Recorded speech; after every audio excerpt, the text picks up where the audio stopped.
لما أنا متصل بالكتير شوغان يعني إسلام تدبر السلام ما شاء الله على هاي وأنكا وأنكو دورنا هو دي محيا في قاسي وأنيس دورنا هو إسدي رجالنا هو اسكت هذا أيوب بحيي سكينا مدن تلعشر نجوهي مدن تلعشر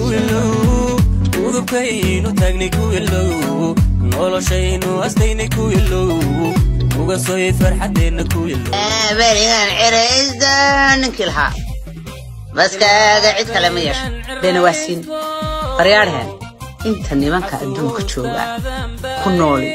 اي different planets iyo adduunka meel aan hore humanity u gaadhin ay higsanayaan idinku xooggiini oo dhan guskina la sugay isku xooglayaal afku xooglayaal labada midna xoog kuna kuma haysan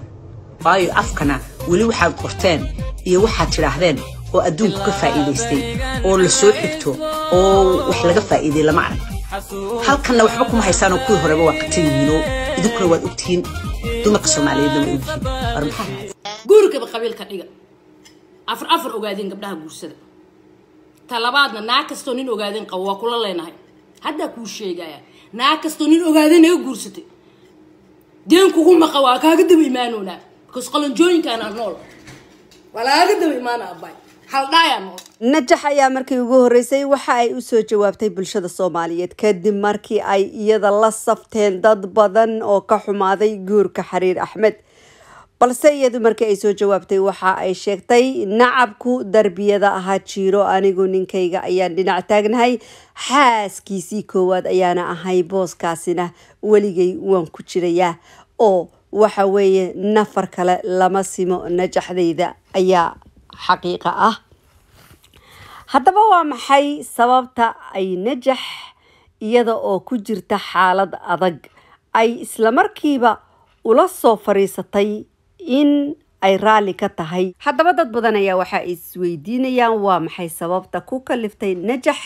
in ay laba bari kadib guurkiisa ay la soo fariisato xaajigeeda halkaasi oo uu jawaab ku siiyo dadka arintaasi ayaa waxa sababay markii bulshada Soomaaliyeed ay si weyn uga falceliyeen Xariir Axmed guurkiisa halkaasi oo dad badan la safteen najax oo ay ugu hiiliyeen balse waxa ay najax u soo jawaabtay bulshadii Soomaaliyeed iyada oo ninkeeda dhinac fadhida isaguna uu leeyahay waan isdhowranaa waan isdhiirigelinaa oo najax waxa ay ku dhiirigelisay in uu la guursado waa cajiib arintaasi wax suuragal ahna ma noqon karto balse waxaad la socotaa nafj wax jecel in ay ku khasban tahay wax kasta in ay samayso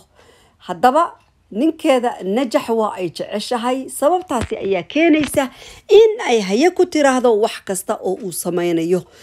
waxaa yeelay haddii ay ka hortagi karto ama ay awood u leedahay in ay ka joojiso way ka joojin lahayd balse arinta meesha taala ayaa waxa ay tahay in uu gurigaasi dumo ama in uu gurigaasu dhisnaado oo ay raali ka noqoto balse waxa ay dooratay tii u khayrka badnayd oo ilmaheedana ay ku korsan lahayd ninkeeda ay jeceshahayna ay kula joogi lahayd taasina waa ugu hambaleynayna najax iyo gabdho badan oo la mid ah xaaladaasi oo kale ku sugan run ahaantii furiinku wanaag badan ma keeno haddii aad raali ku noqon karto waxa ku wanaagsan in aad gurigaaga ku sugnaato haddii aadan wax dhibaato ah aadan ku qabin dad badan ayaa wali waxay ka xun yihiin arintan markii ay soo shaac baxday in uu la soo shirtagay najax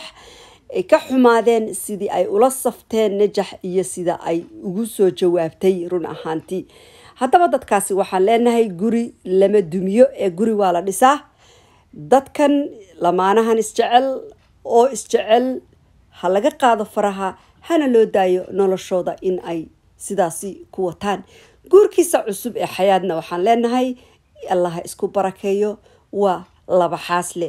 haddaba su'aasha ay dad badan isweydiinayaan ayaa waxa ay tahay maxaa ku kalifay najax maalintii labaad ee ninkeedu uu guursaday naa kale in ay halkaasi la soo fariisato isaguna uu ku shaaciyo in ay ku taageersan tahay ama ku raacsan tahay arrintaasi ma arrin ka timid najaxba mise waa arrin xariir axmed uu iskaga caabinayo ama iskaga difaacayo bulshada Soomaaliyeed oo hadal haysay bariyahan dambe oo dhanba haddaba xariir axmed waa nin rag ah oo libaax ah si uu bulshada iskaga difaaco ayaa waxa uu go'aansaday in uu tusiyo in xaaskiisii hore uu weli uusan furin welina uu jecel yahay iyaduna ay raali uga tahay haddaba su'aasha isweydiinta leh ayaa waxa ay tahay najax runtii raali ma ka tahay mise waxa ku khasbaya jacaylkan ay jeceshahay in ay wax kasta ka ogolaato su'aashaas jawaabteeda idinka ayaan idinka sugaynaa comment section ka noogu reeba asxaabay videoga ha ka ilaawinina like-ta idinka oo aad u mahadsan share noo dhaha intaan videogan mid lamida ku kulmayna waa Sahra Sahano idinle wassalaamu calaykum waraxmatullaahi wabarakaatu love you all una soo duceeya labada familba khayr allah isku siiye assalaamu calaykum